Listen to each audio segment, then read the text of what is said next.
gabonaise. Bonjour et bienvenue sur la news gabonaise. Aujourd'hui, un moment d'importance historique pour le Gabon. Nous vous invitons à écouter le discours percutant de Thibaut Adjatis, une voix qui s'élève pour dénoncer avec courage le pillage systématique de l'or gabonais. Face à une situation où, selon ses mots, il n'a plus rien à perdre, Adjatis a décidé de briser le silence et de révéler tous les noms impliqués dans ce scandale, qu'ils soient nationaux ou étrangers. Avec une volonté indomptable de faire éclater la vérité, il aspire à marquer le début d'une nouvelle ère pour le Gabon, celle de la transparence, de la justice et du renouveau. Dans un instant, vous entendrez ces mots, porteurs d'un message puissant et déterminé à secouer les consciences, à mobiliser le peuple et à restaurer la dignité du pays. L'histoire de l'or est très grave. Quand Sylvia prenait l'or de Bakoudou à Bakumba, mais tous les vendredis, qui venait chercher l'or, c'est l'hélicoptère de la GR, n'est-ce pas?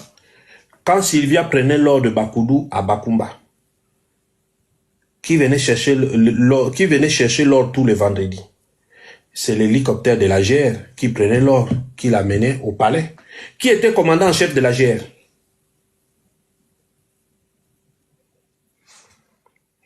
Quand l'hélicoptère de la GR allait chercher l'or de Minkebe, tous les vendredis, pour l'amener au palais, qui était commandant en chef de la GR? Mais à un moment donné, il faut arrêter de vous moquer des gens. Il faut arrêter de vous moquer des gens. Maintenant, aujourd'hui, Sylvia et Ali ne sont plus au pouvoir. Et l'or de Mikebe continue à être exploité. Et bien d'autres sites, l'or de Mikebe, l'or de Lastouville, là, comment ça s'appelle le village là, et bien d'autres sites d'orpaillage, l'or est exploité. Maintenant, l'or là va dans les comptes de qui? Ali Bongo n'est plus au pouvoir. Faut nous expliquer, vous nous dites que non, voilà l'or part là-bas, expliquez-nous, Ali Bongo n'est plus au pouvoir. Quand c'était Sylvia, on savait que l'or de Sylvia partait au Maroc.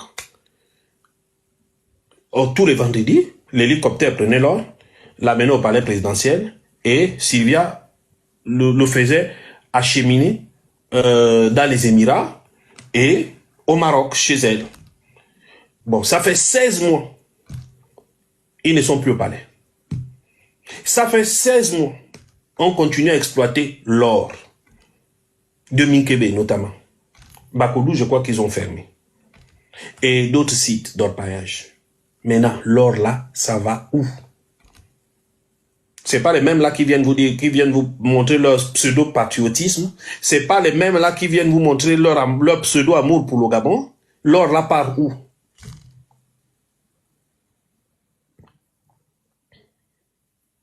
L'or là part où? Avec ce or-là, l'argent de l'or seulement, on pouvait combler le déficit de la CNAMGS. Si vraiment ces gens-là avaient l'amour du pays, si seulement ces gens-là avaient l'amour du pays, avec seulement l'or qu'ils prennent, qu'ils amènent, je ne sais où là, on pouvait seulement combler le déficit, on pouvait déjà combler le déficit du pays. Vous parlez du bois. Parlons du bois. Sous Ali, on exploitait le bois. Ali prenait ce bois-là. Il prenait l'argent avec ces gens. Eux, ils avaient l'argent du bois et tout ça et tout ça. Ali n'est plus au pouvoir depuis 16 mois. L'argent du bois va où? Qui exploite maintenant ce bois-là? Expliquez-nous. De bois, on continue à exploiter le bois. Hein? Les billes de Koumé quittent le Gabon tous les jours. Ali n'est plus au pouvoir. Expliquez-nous qui exploite encore le bois.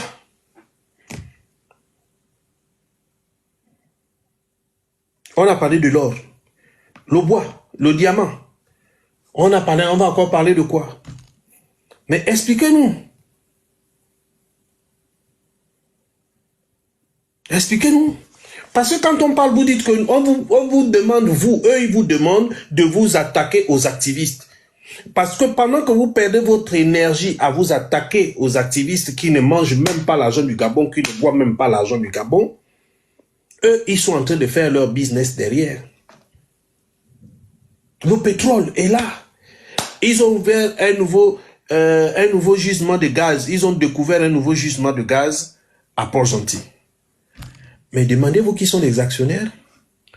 L'argent du gaz, là, c'est un important gisement de gaz. Hein. On n'en parle presque pas. Je crois qu'Oligui était allé lancer le début des travaux.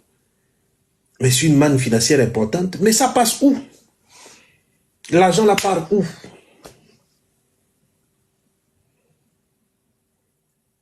L'argent part où? Expliquez-nous. Comment cela se fait que, avec toutes les matières premières que nous avons au Gabon, le Gabon ne peut avoir en fonds propres que 1800 milliards. Parfois, je vois des Gabonais qui viennent me dire, mais écoute, Oligui a fait sur... Mais je dis que, mais écoutez, le Gabon a 4500 milliards de budget annuel. 4500 milliards de budget annuel. Mais s'il construit un petit dispensaire sur 4500 milliards, vous pensez que le ratio y est?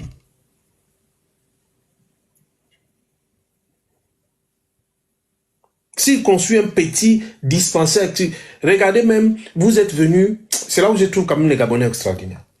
Vous êtes venus nous dire, ah non, Oligui, il est en train de construire, il a fait, comment ça s'appelle, Akaye.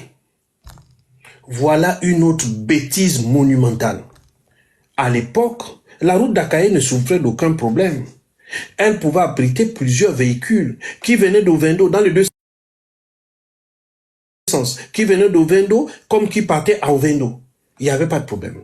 Maintenant, pour des raisons budgétaires, parce qu'ils ont voulu sucrer, ils ont voulu faire des travaux, comme d'habitude, pour sucer la mamelle qui est l'État gabonais.